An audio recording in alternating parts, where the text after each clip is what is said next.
Hey there, this is Christine Landl, and I am with my sister, my best friend, my business partner, Jennifer Ream, and we are so excited to be here on yet again another platform that we are creating and another chapter, another piece to our journey. The Vibe Well Podcast. This is Jennifer Ream. So excited to be here with you guys. Our intention for this podcast is all about sharing our love for all things wellness, holistic wellness that is. And we are here to uplift, plant some seeds, and support you on your wellness journey. We've always loved being able to be out there with our community, sharing all the things that we learn. And as we grow and learn new things, we love to put them out there, and maybe they'll plant some seeds for you and help you along your journey. So here we are. Let's get started.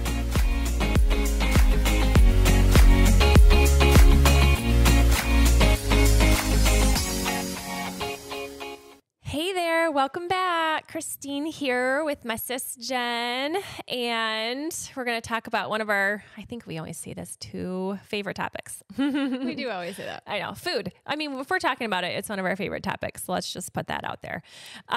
So we're talking about food sourcing, and this again is another integral piece to your health because where you get your food, what kind of food you're putting in your body, how it was created, the energy it was created in, all of that's super important to maintaining balance within our body and creating health within our full body. So mind, body, and soul, because I think we have to make sure that we are putting foods in our body that aren't triggering anxiety and depression and all of those things, which can happen from our food sourcing. So let's like connect those dots to start with. Mm-hmm. And so we just want to plant the seed that you are creating awareness around your food and who made it, why they made it, where it came from, and all of the things that go into that. And I think the reason why we find this topic to be really important right now is because we went through this whole disconnection generationally from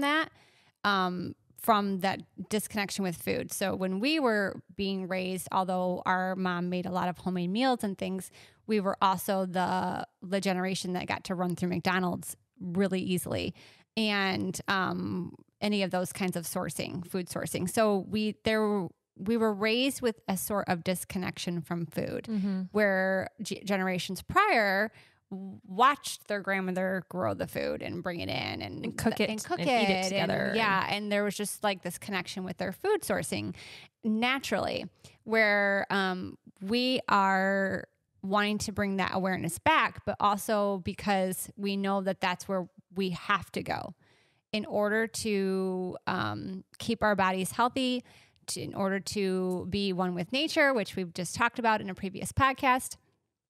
All of those things are important to connect the dots for evolving as humans and evolving in a healthy, really balanced way with our bodies and with Earth. So it's important to talk about food sourcing and kind of the little tidbits and tips and tools we can share with you that we've been doing and learning about in an ongoing way. Yeah, and I think we all know the importance of it. I think, like you said, though, now we've had the data and now we've had the time to see what eating fast food regularly, the standard American diet, we'll just say, eating in the standard American way, what it does to our bodies. We can now see how disease, chronic illness, lifestyle choice, chronic illnesses, the autoimmune diseases that are out there. I mean, all of these things, how high they are up. So not only is it coming from the chemicals that we talked about before in one of our podcasts, the environment, but it's also coming from the foods that we're eating because our foods are sprayed with pesticides and herbicides and glyphosate and literally have to put hazmat suits on to treat the non-organic produce. So, and then we're eating it. So let's just think about what that's doing. You can't wash it off. It is being grown in it. It's within that fruit or that vegetable. And so just as important as knowing where your fruits and vegetables are coming from and how they are grown, it's just as important at knowing where your meat is being and how your meat is being raised. So in a conventional factory farming world, the animals are treated so horribly. And I don't want to like go down that road too far, but it's really important, if you aren't aware, that you become aware and do your research on this. But like, we're talking chickens living on top of each other, being given growth hormones, so giant meat. So the more meat they can produce, the more money that person can make from that animal. And the cows, same thing, never seeing the light of day, they literally are eating sugar, candy, Skittles, Starbursts, all of that. They feed them candy to fatten them up. So those are all really important dots to connect when you are consuming that. So if you don't know where your food is being sourced from, you're really not sure what's going in your body and how your body is handling that. So, and important to note, just from an energetic level, at the same point, when you're eating an animal that has been mistreated its whole life, who's never seen the light of day, who stress has lived in a really stressful environment the whole time it's been alive, that body of that animal is riddled with really a lot of toxins and stress hormones, which you are then ingesting. So it's not serving you in any way to eat that food. So yeah, there's from a health perspective. Right. And so, we both eat meat, but we're so conscious of where it comes from, and we do our best to know the farm that it was raised in, and that it was not given hormones, and that it was. I'm even to the point where if we go out, I won't order a food with meat if I don't trust the restaurant that we're at to know that their sourcing would be good. Because like if you live in a community where you know where like these restaurants are getting their food from, you can know where it's a good place to eat that and where it's not. And so, same with fish. You do not want farm raised fish. I mean, hello. Wild caught is what you want for fish. So you're looking for wild caught fish. You're looking for grass-fed beef, and go as far as saying grass-fed, grass-finished, because they can actually be grass-fed beef and then they can go, I think the last 3 months of their life and actually be fed the vegetarian grains and things like that, and not be grass-fed. So grass-finished is also another one. How they were raised, with love, and all of those things are energy. So from a spiritual standpoint, from an energetic standpoint, those are all things that you're consuming. It really is just as important as the other.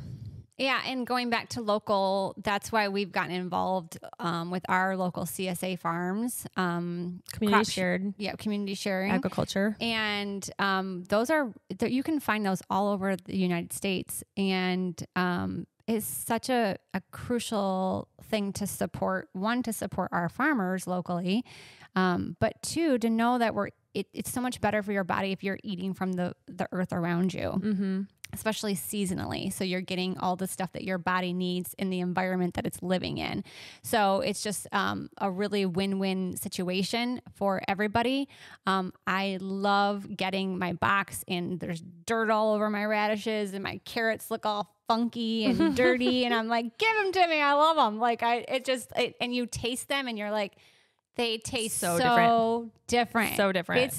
It's mind blowing to taste something that is grown just right out of that hasn't been sitting on the store shelf in a bag for God knows how long. Like there's so much nourishment that comes from that, and you can taste the difference. It's like the earth is telling you, hey, like I taste so much better, she does. So if you're local to us, that's called Weekly Greens CSA. And that starts every year in May. It goes through October, and you can choose your shares. When you buy into a farmer's shares and their crops, you're also helping them with cash flow for their season. So it's really important in so many ways. And then you're also eating the food that they grew. And the farms that our food comes from in our the CSA that we belong to are one's in Flint and one's in Grand Blanc. So very, very local to us. And it's just great all around. It really is. Listen, we have got to support our farmers so much right now. So many of them are really hanging on by a thread. because of if you do your research on what's been going on with our farms for the last few decades and how they've been forced to, a lot of them close or kill crop. There's a lot of history there that it's really important for you to understand. And how controlled they are. How controlled they are by our government. And so many of them forced right out of business. And also the fact that there are certain people who are buying up a ton of farmland that don't have good intentions. That's concerning. Bill Gates is one. Yeah, look it up. And we need to support our small farms. We need to visit their stands. And we have one guy around the corner from us. He's got all kinds of stuff out, squash and tomatoes and stuff right now, and cucumbers. And so just find somebody around you that you know has organic practices. Even if they're not an organic farm, if they have organic practices, that's great, and support them. And it's just in moving forward, we need to get back to that. And do our part with that. So yeah, and start now researching how you can start your own garden in the spring and grow. I mean, you don't have to grow your own seeds. It's great if you can. There's a lot of great organic seedlings that you can buy out there. I bought mine from Etsy this year, and some were great, some weren't so great. I kind of learned who I wanted to purchase from again, and there's another company too. I'll have to think about it and put it in our favorites page. And then seeds, stocking up on seeds right now is also a great thing to do, just to having it in your backup pantry for the future. But it's just, it can be as simple as just having a few things. I mean, if you have enough to create your own salad in the summer, it's not only so rewarding, but like to eat your own food this year was so exciting, and exciting for our kids to be we had an abundance of cucumbers, an abundance of lettuce, and things that I only got one tomato and I only got one pepper. Yeah, I didn't do so well in the tomato department.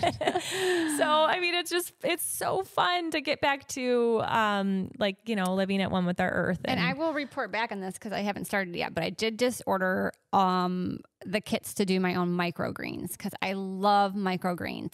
And if you're not familiar, or like sprouts, they are like when your seed is still little and you trim them back and you're just eating the baby part. They're just full of nutrition, and I love them. I love them on my salad. I love them in a wrap. So I'm growing my own. I ordered them from True Leaf. And I'll let you know, or if you follow us on social media, I'll post and see how they're doing. I'm totally going to be winging this and watching some videos and stuff like that. Hopefully I can do it, but I'm looking forward to doing that because I think that I just really want to be able to grow something in the winter. Yeah. And there's actually a really cool little planter that I've had my eye on. It's an investment, so I'm just kind of like seeing if it resonates, if I want to really do it or not. But it's called Lettuce Grow, and it's like lettuce, Lettuce, grow. And it's a planter you can buy, like a 12-inch one and all the way up to like a 6-foot one, super big. And it's all in, you can do it outdoor or indoor. The indoor ones, you buy the lights to go with it. You can still put it in your window so it has the natural sunlight, but then you buy the lights that grow it on the top. And so I'm thinking about doing that for winter. The greens. Yeah. For my lettuces, because I loved having my own lettuce. And that is one of the things I've noticed has been horrible, coming from the supermarket, not from our farms, but the supermarket lettuce has just been like, the color is like a yellow green. It's not even deep green anymore. Yeah. It's been kind of sad to see Whole Foods, which has been our go-to for a long time. It's hit or miss. It's hit or miss. It's hit or miss. Yeah. And it's, Amazon owned now. And so it's just been we've watched it a little bit change. And so again, it's, we have to do what we have to do right now. And that's one of our resources, but, growing our own has been really exciting, and learning, and, that whole process has been really fun. So that's definitely a deeper way to connect with your food. Yeah. And know the sourcing of it.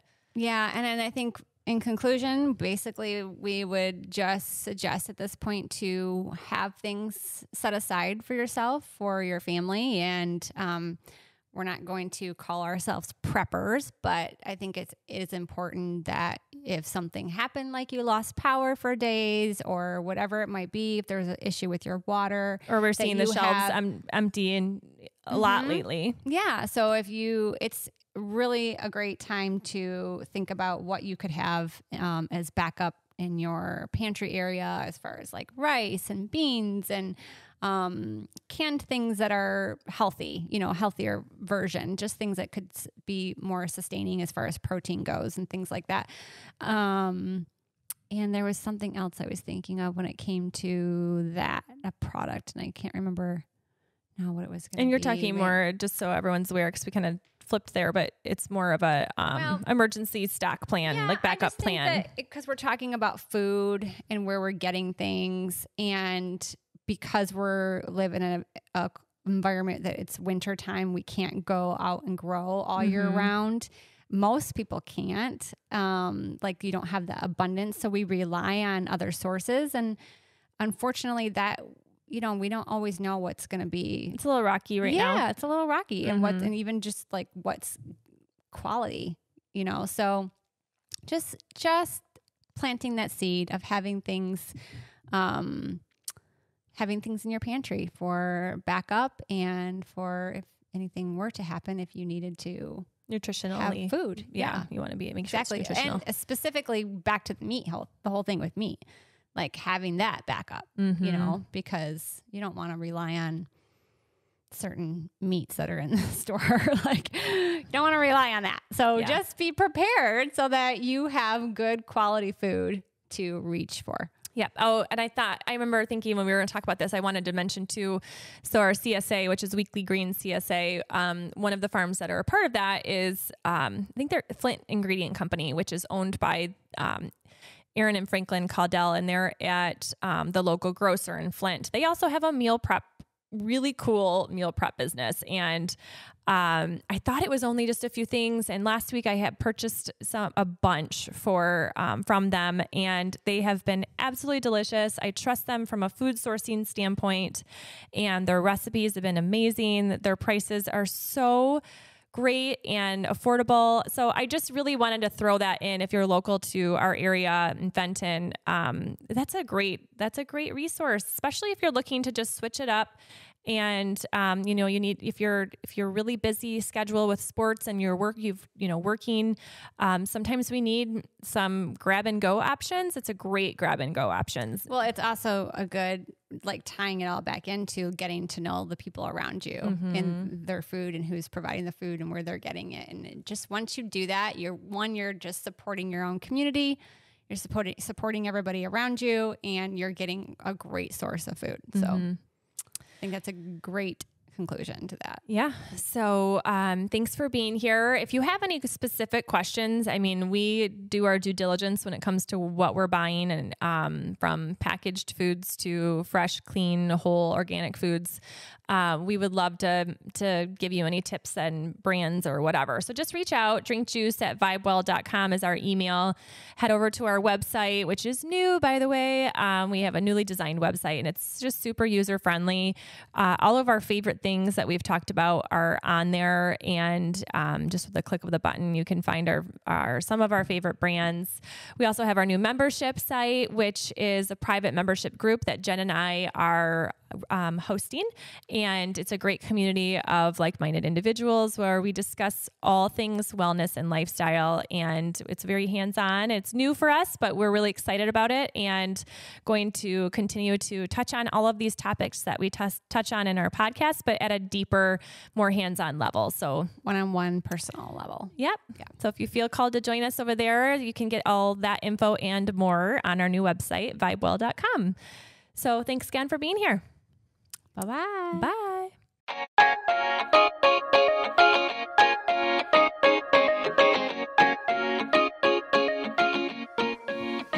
Thanks again, friends, for joining us today on our latest podcast episode. We love sharing this with you. So please share the love if you feel called to all your friends and family.